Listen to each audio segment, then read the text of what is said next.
Halo teman-teman praktikan teknologi DNA.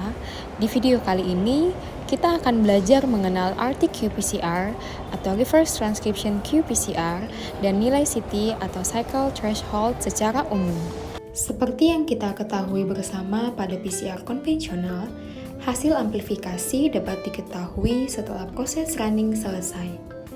Namun pada RT-qPCR, hasil amplifikasi pada setiap siklusnya dapat dimonitor secara real-time menggunakan komputer. Prinsip kerja RT-qPCR adalah mendeteksi dan mengkuantifikasi produk amplifikasi berdasarkan peningkatan sinyal fluorogenic probe.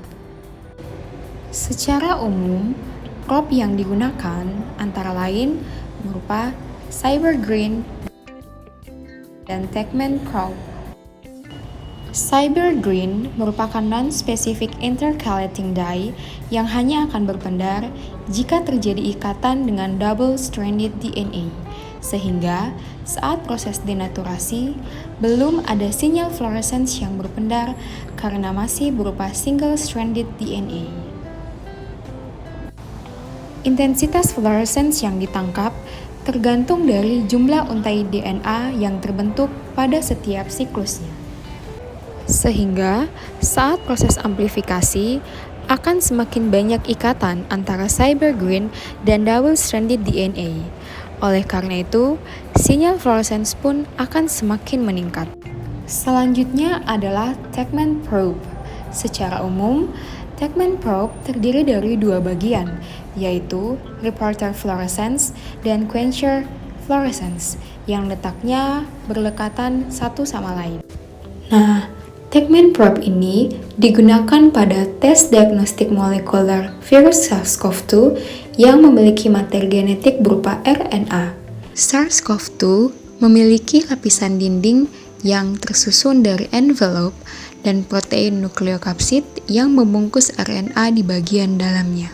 Beberapa gen target pada tes diagnostik molekuler virus SARS-CoV-2 adalah gen RDRP, gen E, dan gen N.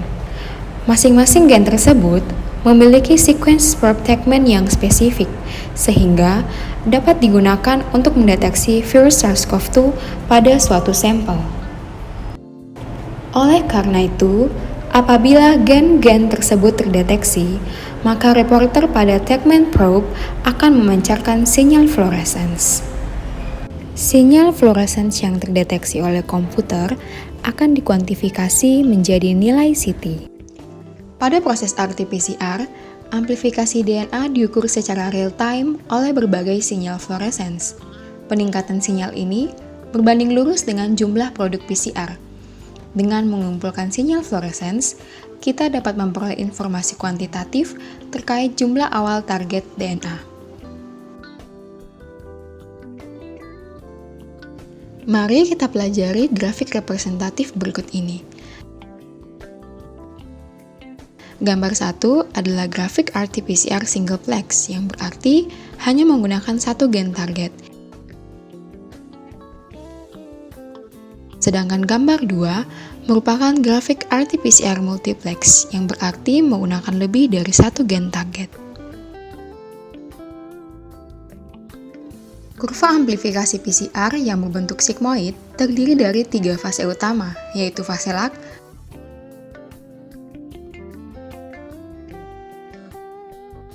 eksponensial,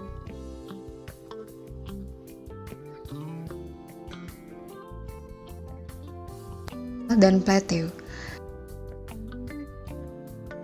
Garis threshold adalah garis yang berada di atas baseline sinyal fluorescence.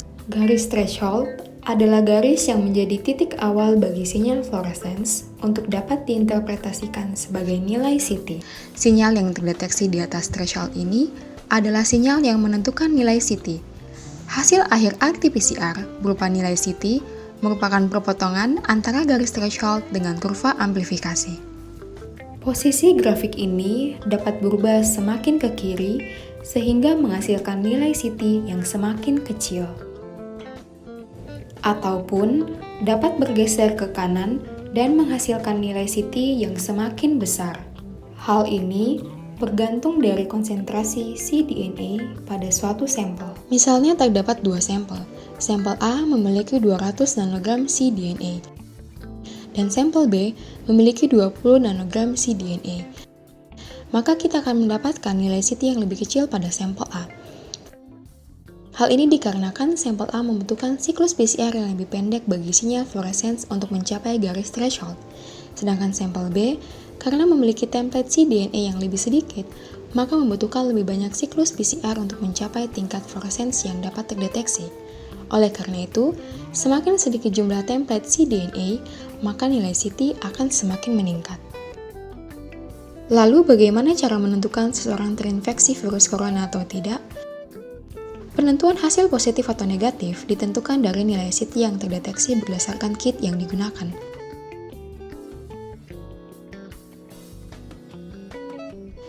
Hasil positif ditentukan dari nilai CT yang berada di bawah nilai cut-off dan memiliki kurva amplifikasi. Yang berarti, materi genetik dari virus target terdeteksi di dalam sampel. Sedangkan hasil negatif ditentukan dari nilai CT yang berada di atas nilai cut-off dan tidak memiliki kurva amplifikasi, yang berarti materi genetik virus target tidak terdeteksi di dalam sampel. Standar nilai CT setiap kit dapat berbeda-beda. Dengan demikian, interpretasi nilai CT sebaiknya dikonsultasikan pada ahlinya agar diagnosa hasil swab PCR dapat dilanjutkan dengan langkah-langkah penanganan medis yang tepat. Video ini merupakan akhir dari seluruh rangkaian kegiatan praktikum teknologi DNA 2021. Jalan kaki ke Pakualaman. Sampai di sana, kehausan, semua materi sudah disampaikan. Selamat belajar dan tetap jaga kesehatan.